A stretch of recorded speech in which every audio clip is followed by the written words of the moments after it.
Assalamu alaikum wa rahmatullahi wa barakatuh, chers frères et sœurs. Imaginez un instant que vous puissiez trouver un soulagement immédiat à votre douleur, simplement en invoquant Allah. Que diriez-vous si une supplication pouvait vous apaiser, tant sur le plan physique que spirituel, par la seule miséricorde d'Allah, le Tout-Puissant? Aujourd'hui, je vais partager avec vous une invocation puissante, recommandée par le prophète Muhammad, paix et bénédiction sur lui, qui peut soulager vos douleurs instantanément, Inch'Allah.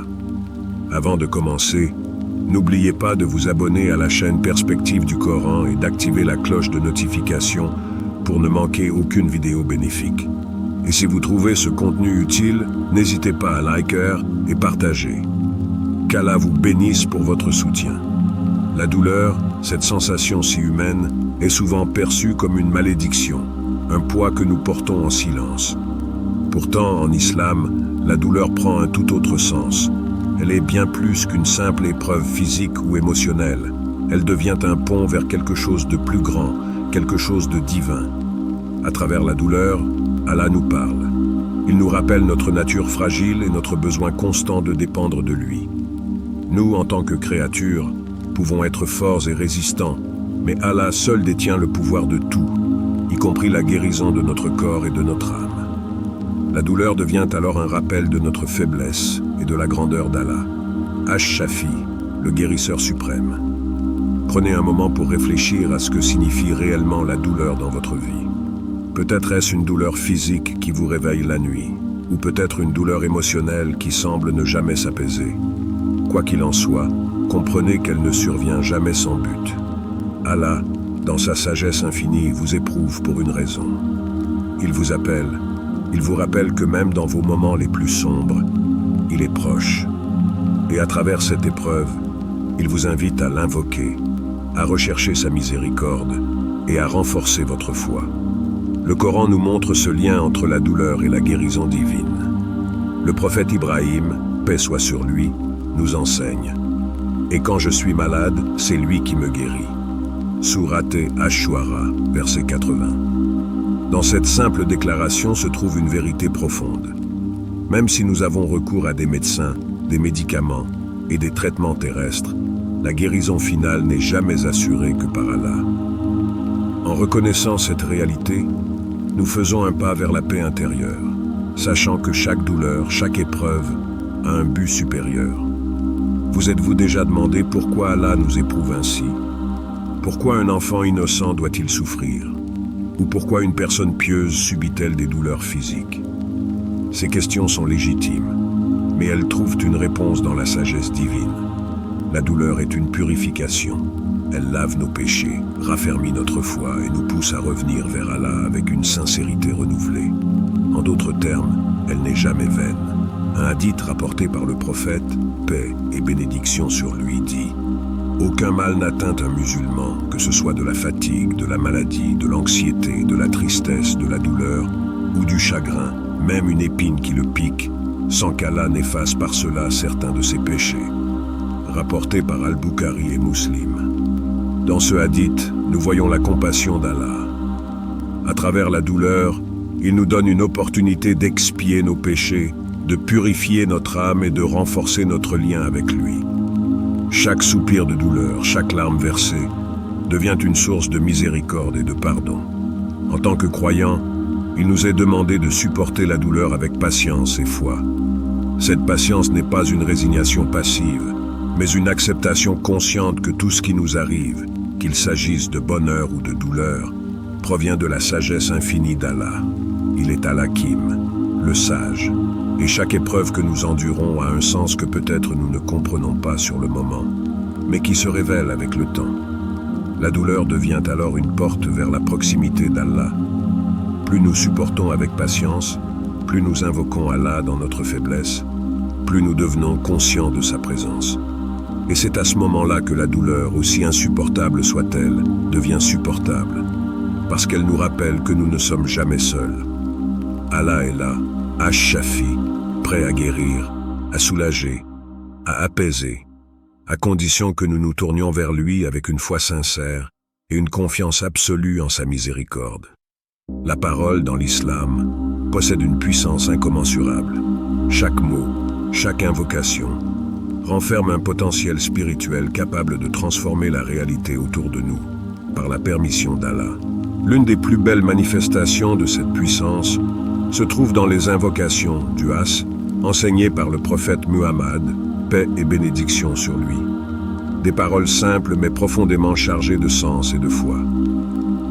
Ces invocations ne sont pas de simples répétitions. Elles sont des clés qui ouvrent les portes de la miséricorde et de la guérison divine. L'invocation pour soulager la douleur est l'une de ces clés précieuses. Le prophète, paix et bénédiction sur lui, a enseigné cette prière à ses compagnons, sachant que dans les moments de souffrance, la foi est notre meilleur remède. Voici cette invocation, à réciter avec sincérité et confiance en Allah, Bismillah, 3 fois, puis A'udhu bi izatillahi wa kudratihi min shari ma ajidu wa uhadir, ce qui signifie « Je cherche refuge dans la puissance et la capacité d'Allah contre le mal que je ressens et que je crains », rapporté par Muslim. Cette invocation commence par « Bismillah », au nom d'Allah. 3 simples syllabes qui rappellent la majesté et la souveraineté d'Allah.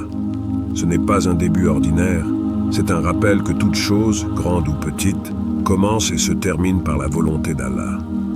Dire « Bismillah » avant une action, une prière ou même un simple geste, c'est reconnaître que nous dépendons entièrement de lui.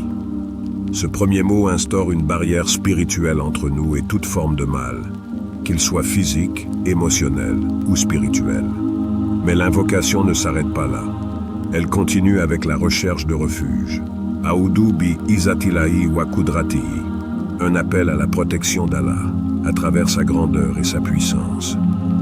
En prononçant ces mots, nous affirmons notre totale dépendance envers lui. Nous reconnaissons que seul Allah, dans sa majesté infinie, peut nous sauver de nos douleurs, de nos souffrances et des épreuves qui nous accablent. Le reste de l'invocation, Min shari ma ajidu wa uhadir, renforce ce sentiment de vulnérabilité. Nous demandons à Allah de nous protéger du mal que nous ressentons, mais aussi de celui que nous redoutons. C'est une prière complète, une demande de guérison pour ce qui est visible et invisible, pour ce qui est présent et ce qui pourrait venir. Cette invocation n'est pas seulement un moyen de soulager la douleur physique, elle est aussi un refuge spirituel contre les maux qui tourmentent l'âme. Lorsque vous prononcez ces mots avec foi, vous ressentez une libération, une connexion profonde avec Allah, Ash-Shafi, celui qui guérit. Vous vous sentez protégé, enveloppé dans sa miséricorde, même si la guérison ne se manifeste pas immédiatement. Car au-delà de la guérison physique, c'est la paix du cœur et de l'esprit que cette invocation procure. Il est important de comprendre que le pouvoir de cette invocation ne réside pas seulement dans les mots eux-mêmes, mais dans l'intention et la foi avec laquelle elle est prononcée. Lorsque vous prononcez cette prière, croyez fermement qu'Allah entend chaque mot. Croyez qu'il est capable de dissiper toute douleur, toute maladie, toute inquiétude, par sa seule volonté. En récitant cette invocation, vous vous soumettez à la sagesse d'Allah. Vous acceptez que lui seul sait ce qui est bon pour vous, et vous placez toute votre confiance en lui, sachant que quelle que soit l'issue, elle est dictée par sa miséricorde infinie. Chaque syllabe devient alors un acte de foi, chaque mot un acte d'adoration. Et c'est dans cet état de soumission totale que la guérison, qu'elle soit physique ou spirituelle, commence à opérer. Lorsque le prophète Muhammad, paix et bénédiction sur lui, nous a enseigné cette invocation, il ne nous offrait pas seulement une série de mots. Il nous donnait un accès direct à la puissance de la foi, à la guérison divine. Les invocations en islam ne sont pas de simples paroles que nous récitons par habitude. Elles sont des formules chargées de sens, des ponts qui nous connectent directement à Allah, Ash-Shafi, le guérisseur. Dans cette invocation spécifique, il y a une sagesse profonde. Elle commence par « Bismillah », un mot que tout croyant connaît bien. En prononçant ces mots, nous invoquons la puissance et la miséricorde d'Allah, le créateur de tout ce qui existe. Dire « Bismillah » avant toute action, y compris celle de demander guérison. c'est reconnaître que tout commence par lui. Tout ce que nous entreprenons, qu'il s'agisse de manger, de voyager, ou ici, de demander protection, commence sous la bénédiction d'Allah. C'est un rappel que rien ne peut se faire sans son autorisation. Pourquoi le prophète, paix et bénédiction sur lui, nous a-t-il recommandé de dire « Bismillah » 3 fois? Le nombre 3 a une signification particulière en islam. Il renforce l'action, amplifie l'invocation et incarne la complétude.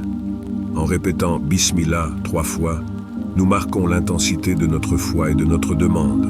Nous insistons sur notre besoin de la bénédiction divine pour affronter et surmonter la douleur. Ensuite, nous passons à la deuxième partie de l'invocation. A'udhu bi'izatillahi wa qudratihi, ce qui signifie « Je cherche refuge dans la puissance et la capacité d'Allah ». Il ne s'agit pas simplement de demander de l'aide. C'est une reconnaissance directe du pouvoir absolu d'Allah. En recherchant refuge en lui, nous proclamons notre foi totale dans sa capacité à tout guérir, à tout protéger, à tout apaiser. À travers ces mots, nous reconnaissons notre vulnérabilité face aux défis de la vie, qu'il s'agisse de douleurs physiques, d'angoisses émotionnelles ou d'épreuves spirituelles. Nous disons à Allah que nous lui faisons pleinement confiance, que lui seul détient les clés de notre rétablissement. Ces mots sont un appel à la majesté d'Allah. Izatillahi wa qudratihi, sa puissance et sa capacité sont absolues. Rien dans cet univers ne peut échapper à son contrôle, à sa sagesse, à sa miséricorde. Et c'est cette puissance que nous invoquons. Lorsque nous prononçons ces mots, nous affirmons que tout est entre ses mains. Peu importe ce que la médecine ou les moyens terrestres peuvent nous apporter, la guérison véritable ne vient que d'Allah. La dernière partie de l'invocation, Min sharri ma ajidu wa uadir, traduit « Contre le mal que je ressens et que je crains », est une demande de protection globale. Non seulement nous demandons à Allah de nous guérir de ce que nous ressentons actuellement, mais aussi de ce que nous redoutons. Cette partie de l'invocation est particulièrement puissante, car elle englobe à la fois le présent et l'avenir. Nous reconnaissons ici notre peur, notre angoisse, et nous les déposons entre les mains d'Allah. Lui seul peut apaiser les douleurs que nous ressentons maintenant et empêcher celles qui pourraient venir à l'avenir. Cette demande de protection préventive montre une profonde compréhension des épreuves de la vie. Parfois, la peur de la douleur à venir peut être tout aussi écrasante que la douleur elle-même. Nous demandons donc à Allah, dans sa miséricorde infinie, non seulement de nous guérir maintenant, mais de nous protéger de ce qui pourrait arriver. Cela souligne notre complète dépendance à son égard et notre confiance dans son plan pour nous. Mais cette invocation, pour être pleinement efficace, doit être prononcée avec foi. La foi est l'élément qui décuple la puissance de chaque invocation en islam. Prononcer ces mots sans y croire profondément serait vain. Mais lorsque vous dites « A'udhu bi izatillahi wa qudratihi » avec la certitude que seul Allah peut guérir, que rien n'échappe à sa volonté, c'est alors que la magie spirituelle opère. Le prophète, paix et bénédiction sur lui, a dit que les invocations faites avec foi et sans doute sont exaucées.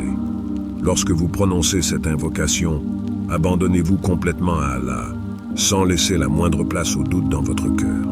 Vous vous placez sous la protection directe du Seigneur des mondes, et en faisant cela, vous vous libérez de l'emprise de la douleur. Il est également important de souligner que cette invocation est une source de guérison aussi bien physique que spirituelle. Nos corps et nos âmes sont liés.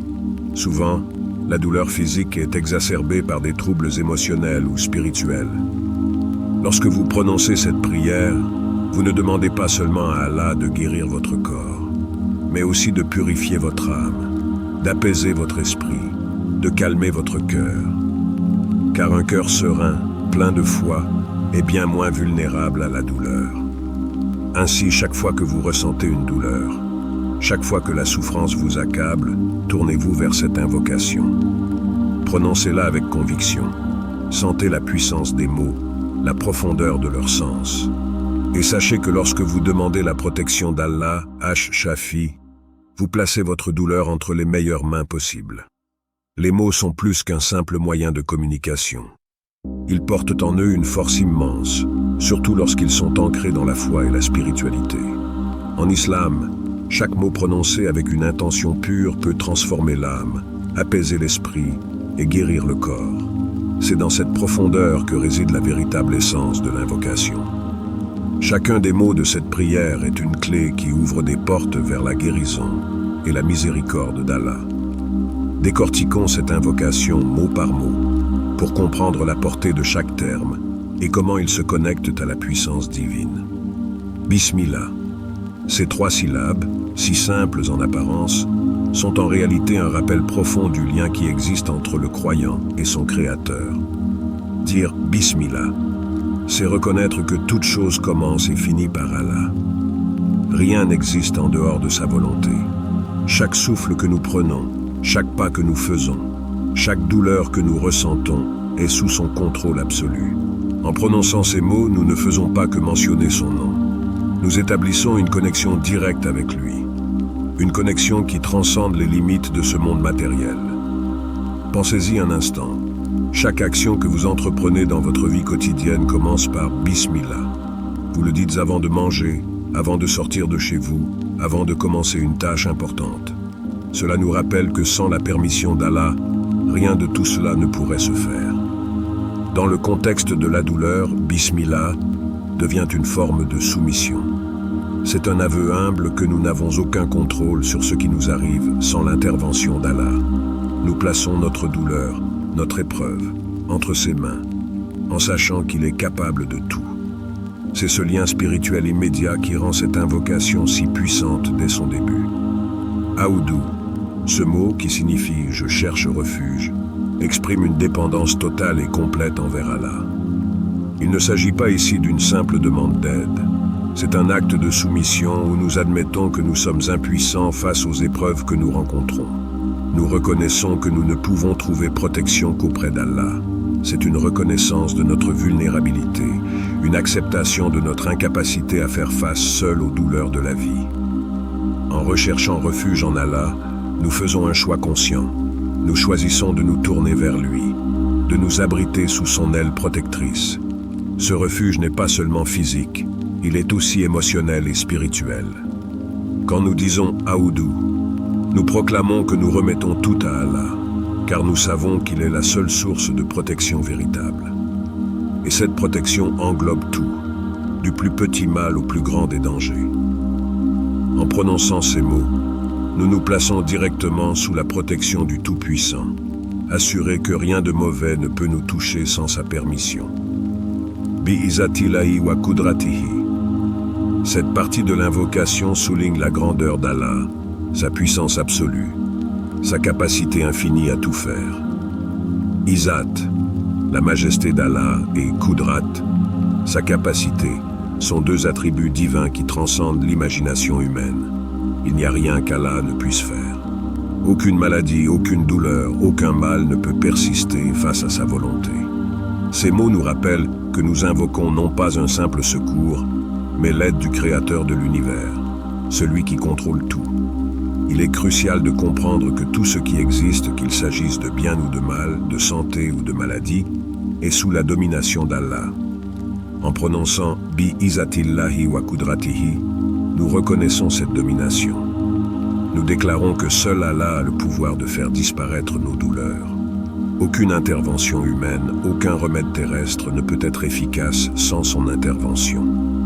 Ces mots sont une proclamation de foi dans l'omnipotence d'Allah, un rappel que rien ne peut nous atteindre sans sa permission. Et lorsque nous faisons cela, nous ouvrons nos cœurs à sa miséricorde et à sa guérison. Min shari ma ajidu wa uhadir. Enfin, cette dernière partie de l'invocation est à la fois une reconnaissance et une demande de protection. Min shari signifie contre le mal, et ce mal peut prendre de nombreuses formes. Il peut s'agir de la douleur physique que nous ressentons actuellement, ou des douleurs émotionnelles et spirituelles qui nous tourmentent. Ma'ajidou fait référence au mal que nous ressentons en ce moment, celui qui nous accable, celui qui nous empêche de trouver la paix. Mais cette partie de l'invocation ne s'arrête pas là. Elle anticipe également le futur, avec wa uhadir, c'est-à-dire et que je redoute.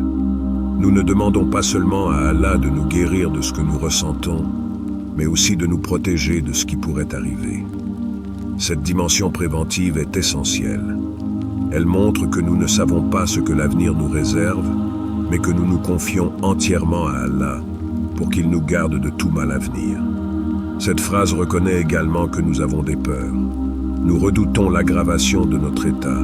Nous avons peur que la douleur que nous ressentons s'intensifie.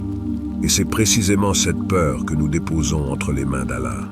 Nous lui demandons de nous protéger non seulement de ce que nous vivons maintenant, mais aussi de ce que nous pourrions vivre plus tard. Ce niveau de confiance, cette demande complète de protection, montre que nous plaçons notre vie entière sous sa garde, en toute soumission et confiance. La foi, ce mot si simple en apparence, est en réalité la clé de toute transformation spirituelle et physique en islam. Quand nous parlons de guérison, que ce soit d'une maladie du corps ou d'une épreuve de l'âme, la foi agit comme une force invisible mais puissante, capable de transcender les réalités matérielles. Sans la foi, les mots d'une invocation ne sont que des sons, mais avec la foi, ces mêmes mots deviennent des ponts vers la miséricorde divine. Il est essentiel de comprendre que la véritable guérison, celle qui émane du cœur et qui se manifeste sur le corps, ne peut être atteinte sans la foi. Le prophète Muhammad, paix et bénédiction sur lui, a enseigné que lorsqu'une invocation est faite avec une conviction sincère, elle est exaucée. Cette promesse est puissante. Elle nous rappelle que l'efficacité de nos prières dépend non pas de la quantité de nos supplications, mais de la qualité de notre foi. Le doute, quant à lui, affaiblit cette connexion avec Allah. C'est pourquoi la foi est un élément fondamental dans le processus de guérison. La foi, un chemin vers la guérison. Quand une personne tombe malade, elle cherche naturellement des remèdes physiques. Mais en islam, la guérison ne réside pas seulement dans les médicaments ou les traitements. Elle est profondément ancrée dans la foi en Allah, Ash-Shafi, le guérisseur. La foi, dans ce contexte, devient un canal à travers lequel la guérison divine peut circuler. Elle agit comme un vecteur qui amplifie l'efficacité de l'invocation. La foi n'est pas une simple croyance en la capacité d'Allah à guérir. C'est une soumission totale à sa volonté, une reconnaissance que, même si nous ne voyons pas immédiatement les résultats de notre prière, Allah entend et répond de la manière la plus appropriée pour nous. Lorsque nous faisons une invocation avec une intention pure, en plaçant toute notre confiance en Allah, nous créons un espace en nous où la miséricorde divine peut s'épanouir. À cet instant, nous nous connectons à une dimension spirituelle où le corps, l'esprit et l'âme s'alignent pour recevoir la guérison. La foi et l'intention, deux forces inséparables. L'intention pure, ou niya, est une composante essentielle de la foi. Sans une intention sincère, même les actes de dévotion les plus fréquents perdent de leur sens et de leur pouvoir. Il en va de même pour les invocations de guérison. Lorsque nous disons « A'udhu bi izzatillahi wa kudratihi », nous ne devons pas seulement le faire par habitude, mais avec une intention claire, celle de rechercher la protection d'Allah, de lui demander la guérison avec tout notre être. Chaque mot que nous prononçons doit être imprégné de cette intention. L'intention pure est ce qui aligne notre cœur avec notre langue et notre langue avec notre esprit. Cette harmonie interne permet à la guérison spirituelle de s'ancrer en nous. Ce n'est qu'en croyant fermement, sans doute, que cette invocation est puissante par la permission d'Allah, que nous ouvrons la porte à sa miséricorde. Le prophète, paix et bénédiction sur lui, nous a enseigné que les prières et invocations doivent être faites sans aucun doute. Si le moindre doute s'infiltre dans nos cœurs, l'efficacité de l'invocation est compromise. Cette leçon nous rappelle que la guérison ne dépend pas uniquement de la volonté d'Allah, mais aussi de la certitude avec laquelle nous l'invoquons. Une foi pure, une intention sincère, voilà les clés qui ouvrent les portes de la guérison divine. Guérison du corps et de l'âme. Il est crucial de comprendre que la guérison, en islam, ne concerne pas seulement le corps. Elle touche également l'âme et l'esprit. Une âme troublée, un cœur en proie au doute ou à l'anxiété, peut manifester ses blessures sur le corps. Le stress, les inquiétudes, les péchés non expiés, tout cela pèse sur l'âme et se répercute sur le corps. C'est pourquoi l'invocation de guérison n'est pas seulement une demande de soulagement physique, elle est une demande de purification intérieure. Lorsque nous prononçons une invocation comme celle que le prophète, paix et bénédiction sur lui, nous a enseignée, nous demandons à Allah de guérir notre corps, mais aussi de purifier notre âme des fardeaux qui l'alourdissent. La foi, dans ce cas, agit comme une force de transformation. Elle dissipe les ténèbres du doute, éclaire notre chemin vers la sérénité et l'apaisement, et facilite ainsi la guérison. La guérison de l'âme précède souvent celle du corps. Lorsqu'un cœur est apaisé, libéré du stress et de l'anxiété, le corps suit naturellement. C'est pourquoi, en récitant cette invocation avec foi, nous devons également demander à Allah de nous purifier intérieurement, de nous débarrasser de tout ce qui entrave notre paix spirituelle. Un esprit en paix est un corps en rétablissement. Le test de la patience et de la foi. L'une des plus grandes épreuves dans le processus de guérison est la patience. Parfois, nous invoquons Allah avec foi et conviction, mais la guérison tarde à venir. Cela peut être un test de notre foi. Allah, dans sa sagesse infinie, sait ce qui est le mieux pour ses serviteurs. Parfois, il nous accorde la guérison immédiatement, et parfois, il retarde cette guérison pour nous enseigner la patience, pour raffermir notre foi, ou pour nous purifier davantage. Le croyant sait que, quelle que soit la réponse d'Allah, elle est toujours empreinte de sa miséricorde. Même si la guérison physique n'est pas immédiate, la foi nous assure que la guérison spirituelle et émotionnelle est déjà en marche. À travers la douleur et l'épreuve, Allah nous rapproche de lui. Il purifie nos âmes et nous rappelle que tout ce que nous traversons a un but. La patience devient alors un acte d'adoration en soi, et la foi le moteur qui nous pousse à persévérer. Ainsi, chaque invocation que nous faisons avec foi, chaque prière prononcée avec conviction, est entendue par Allah. La guérison peut venir de manière inattendue, sous des formes que nous ne comprenons pas toujours. Parfois, ce que nous percevons comme un retard est en réalité une bénédiction cachée. C'est là que la foi joue son rôle le plus crucial. Elle nous permet de faire confiance à Allah, même lorsque nous ne voyons pas immédiatement les fruits de nos prières. Mes chers frères et sœurs, Allah est Ash-Shafi, le guérisseur. Quelle que soit l'intensité de vos souffrances, sachez qu'aucune douleur n'est trop grande pour lui. Placez votre confiance en Allah et invoquez-le avec sincérité. Cette invocation n'est pas seulement un soulagement temporaire, elle est un rappel que nous ne sommes jamais seuls face à nos douleurs. Allah est toujours là, prêt à répondre à ceux qui se tournent vers lui.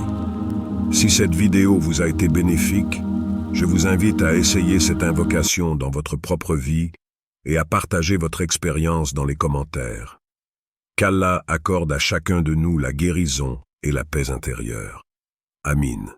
N'oubliez pas de vous abonner pour plus de contenu bénéfique sur la foi et la spiritualité islamique.